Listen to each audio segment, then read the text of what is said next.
বিসমিল্লাহির রহমানির রহিম। প্রিয় শিক্ষার্থী এবং আপনারা যারা দেখছেন ও শুনছেন, সবাইকে আমার শততম ক্লাসে স্বাগত জানাচ্ছি। মোহাম্মদ মজনু মিয়া, প্রভাষক পরিসংখ্যান, বেলকুচি সরকারি কলেজ, বেলকুচি, সিরাজগঞ্জ। প্রিয় শিক্ষার্থী, আজ আমি কেন্দ্রীয় প্রবণতা পরিমাপের চতুর্থক নিয়ে আলোচনা করব। আশা করি তোমরা আমার সাথেই থাকবে। চতুর্থক কোনো তথ্য সারি বা রাশিমালার মানগুলোকে মানের ঊর্ধ্বক্রম অথবা নিম্নক্রমে সাজালে যে মানগুলো তথ্য সারিকে সমান 4 ভাগে ভাগ করে ওই মানগুলোকে বলা হয় চতুর্থক বা কোয়ার্টাইল। চতুর্থক ইংরেজি হলো কোয়ার্টাইল। কোনো তথ্য সারির মানগুলোকে মানের ঊর্ধ্বক্রম অথবা নিম্নক্রমে সাজালে যে মানগুলো তথ্য সারিকে সমান 4 ভাগে ভাগ করে ওই মানগুলোকে বলা হয় চতুর্থক। চতুর্থকের ইংরেজি প্রতিশব্দ কোয়ার্টাইল, QUARTILE।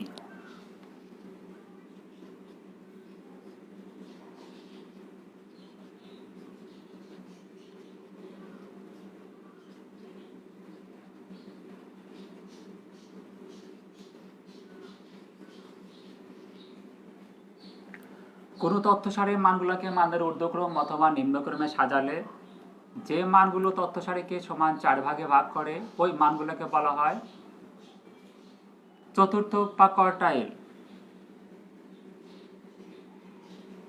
যদি আমরা একটু খেয়াল করি, একটি রেখাকে সমান 4 ভাগে ভাগ করব।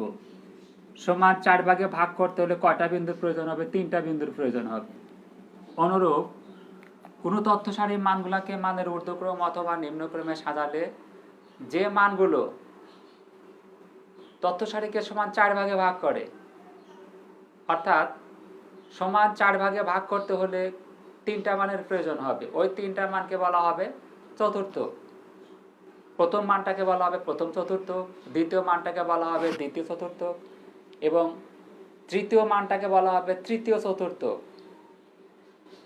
চতুর্থক কোয়ার্টাইলের কিউ দ্বারা চতুর্থক প্রকাশ করা হয়। প্রথম চতুর্থক ফার্স্ট কোয়ার্টাইল Q1, প্রথম চতুর্থক ফার্স্ট কোয়ার্টাইল Q1, দ্বিতীয় চতুর্থক সেকেন্ড কোয়ার্টাইল Q2 এবং তৃতীয় চতুর্থক third quartile Q3।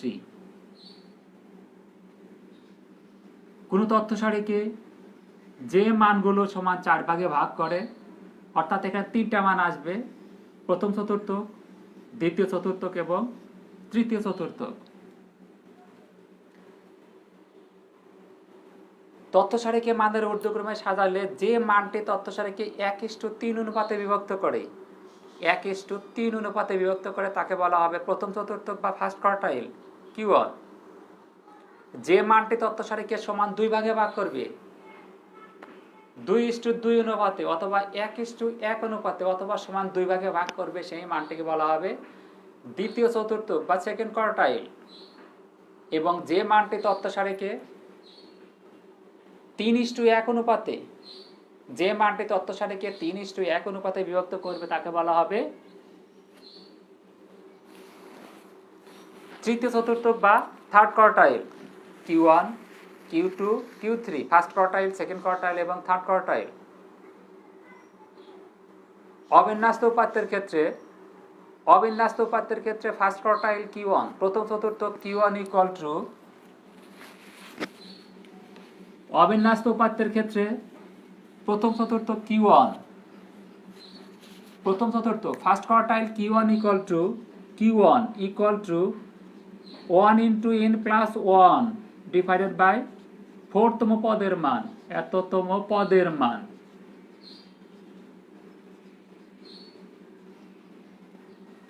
One into n plus 1, nটা পদ সংখ্যা, 1, এই 1টা হলো 4 ভাগের 1 ভাগ। 4 ভাগে ভাগ করে যে মানটি, অথবা যে মানটি তথ্য সারিকে 1:3 অনুপাতে বিভক্ত করে সেই মানটিকে বলা হবে প্রথম চতুর্থক বা ফার্স্ট কোয়ার্টাইল। অবিন্যস্ত উপাত্তের ক্ষেত্রে Q1 = 1 × n + 1 / 4তম পদের মান। দ্বিতীয় চতুর্থক Q2 = 2 × n + 1 / 4তম পদের মান। এবং তৃতীয় চতুর্থক Q3 = 3 × n + 1 / 4তম পদের মান। ঠিক আছে শিক্ষার্থীরা, ফার্স্ট কোয়ার্টাইল Q1 = 1 × n + 1 / 4তম পদের মান। দ্বিতীয় চতুর্থক Q2 second quartile Q2 = 2 × n + 1 / 4তম পদের মান। এবং তৃতীয় চতুর্থক থার্ড কোয়ার্টাইল Q3 = 3 × n + 1 / 4তম পদের মান। অবিন্যস্ত উপাত্তের ক্ষেত্রে এই যে তিনটা সূত্র আছে এখানে, এই তিনটা হলো অবিন্যস্ত উপাত্তের ক্ষেত্রে। আমরা যদি একটু খেয়াল করি তাহলে দেখতে পাবো 2, এটা কেটে দিলে কি হয়? এটা কেটে দিলে হয় n + 1 / 2তম পদের মান। n + 1 / 2তম পদের মান। আর এটা কার সমান? মধ্যমার সমান। অবিন্যস্ত উপাত্তের ক্ষেত্রে মধ্যমা m = n + 1 / 2তম পদের মান। মধ্যমা তথ্য সারিকে সমান 2 ভাগে ভাগ করে। আর দ্বিতীয় চতুর্থ Q2 কি করবে? তথ্য সারিকে 1:1 অনুপাতে অথবা সমান 2 ভাগে ভাগ করে। তাহলে যে কোনো রাশিমালা বা তথ্য সারির ক্ষেত্রে দ্বিতীয় চতুর্থ কার সমান হবে? মধ্যমা সমান হবে। অর্থাৎ Q2 = me। Q2 = me। তাহলে আমরা যদি কোনো তথ্য সারি থেকে ফার্স্ট কোয়ার্টাইল, মধ্যমা এবং থার্ড কোয়ার্টাইল বের করি তাহলে কিন্তু আমরা কি লিখতে পারবো? যে ফার্স্ট কোয়ার্টাইল Q1 = এত, সেকেন্ড কোয়ার্টাইল Q2 = me এত, থার্ড কোয়ার্টাইল Q3 = এত। ঠিক আছে শিক্ষার্থীরা, তাহলে অবিন্যস্ত উপাত্তের ক্ষেত্রে ফার্স্ট কোয়ার্টাইল Q1 = 1 × n + 1 / 4তম পদের মান। সেকেন্ড কোয়ার্টাইল Q2 = 2 × n + 1 / 4তম পদের মান। এবং থার্ড কোয়ার্টাইল Q3 তৃতীয় চতুর্থ Q3 = 3 × n + 1 / 4তম পদের মান। ঠিক আছে শিক্ষার্থীরা, এখন আমরা দেখব বিন্যস্ত উপাত্তের ক্ষেত্রে কিভাবে আমরা চতুর্থকগুলো নির্ণয় করতে পারি। বিন্যস্ত উপাত্তের ক্ষেত্রে কিভাবে আমরা চতুর্থকগুলো নির্ণয় করতে পারি সেটা দেখব। বিন্যস্ত উপাত্তের ক্ষেত্রে মধ্যমা m = নিশ্চয়ই তোমাদের মনে আছে, বিন্যস্ত উপাত্তের ক্ষেত্রে মধ্যমা m = ln plus n/2 minus fc divided by fm × c, যেখানে ln ছিল মধ্যমা শ্রেণীর নিম্ন সীমা, fc মধ্যমা শ্রেণীর পূর্ববর্তী শ্রেণীর ক্রমযুক্ত গণসংখ্যা, fm মধ্যমা শ্রেণীর গণসংখ্যা, c মধ্যমা শ্রেণীর শ্রেণী ব্যবধান। এটা ছিল কি? মধ্যমা। কার ক্ষেত্রে? বিন্যস্ত উপাত্তের ক্ষেত্রে। এবার যদি আমরা ফার্স্ট কোয়ার্টাইল Q1 নির্ণয় করতে চাই তাহলে Q1 কত হবে? দেখো, Q1 = ln plus 1n/4 minus fc divided by Q1 × c। প্রিয় শিক্ষার্থী, একটু খেয়াল করো, মধ্যমার ক্ষেত্রে ln কি ছিল? মধ্যমা শ্রেণীর নিম্ন সীমা। fc মধ্যমা শ্রেণীর পূর্ববর্তী শ্রেণীর ক্রমযুক্ত গণসংখ্যা, c মধ্যমা শ্রেণীর শ্রেণী ব্যবধান, fm মধ্যমা শ্রেণীর গণসংখ্যা, n মোট গণসংখ্যা। তাহলে দেখো ফার্স্ট কোয়ার্টাইল Q1 এর ক্ষেত্রে কি হবে? ln প্রথম চতুর্থ শ্রেণীর নিম্ন সীমা, fc প্রথম চতুর্থ শ্রেণীর পূর্ববর্তী শ্রেণীর ক্রমযুক্ত গণসংখ্যা, Q1 প্রথম চতুর্থ শ্রেণীর গণসংখ্যা, আর c হবে প্রথম চতুর্থ শ্রেণীর শ্রেণী ব্যবধান। ঠিক আছে শিক্ষার্থীরা, তাহলে বিন্যস্ত উপাত্তের ক্ষেত্রে ফার্স্ট কোয়ার্টাইল প্রথম চতুর্থ Q1 = ln plus 1n।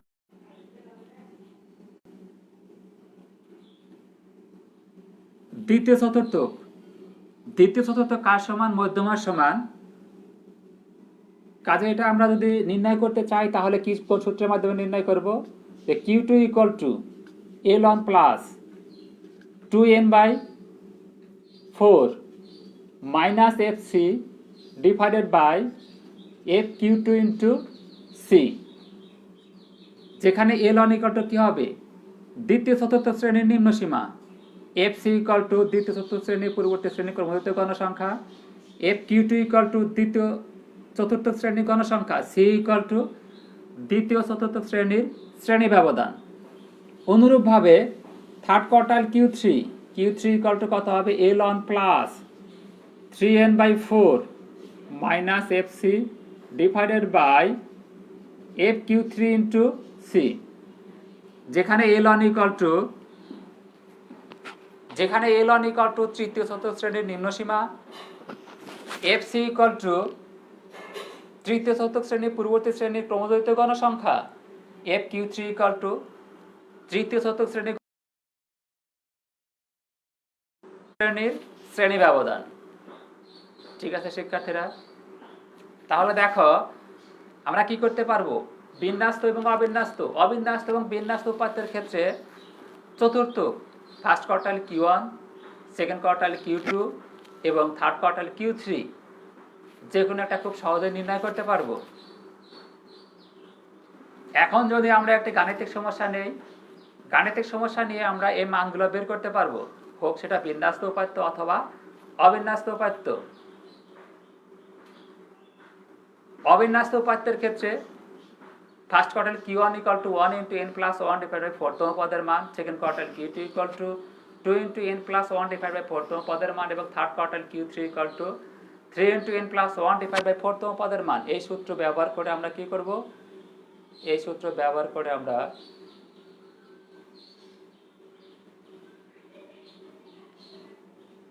First quartile, second quartile এবং থার্ড কোয়ার্টাইল নির্ণয় করব। অনুরূপভাবে বিন্যস্ত উপাত্তের ক্ষেত্রেও first quartile Q1 equal to L1 plus 1n/4 minus FC divided by FQ1 into C, second quartile Q2 equal to L1 plus 2n/4 minus FC divide by FQ2 into C, এবং third quartile Q3 equal to L1 plus 3n/4 minus FC divided by FQ3 into C।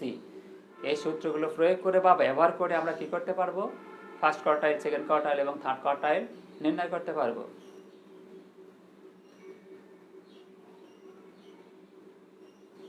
প্রিয় শিক্ষার্থী, আজ আর আলোচনা বাড়াবো না, আমার আগামী class দেখার আমন্ত্রণ। সেই সাথে ভালো থাকো, সুস্থ থাকো, এই কামনা করে আজকের ক্লাস আমি এখানে শেষ করছি। আল্লাহ হাফেজ।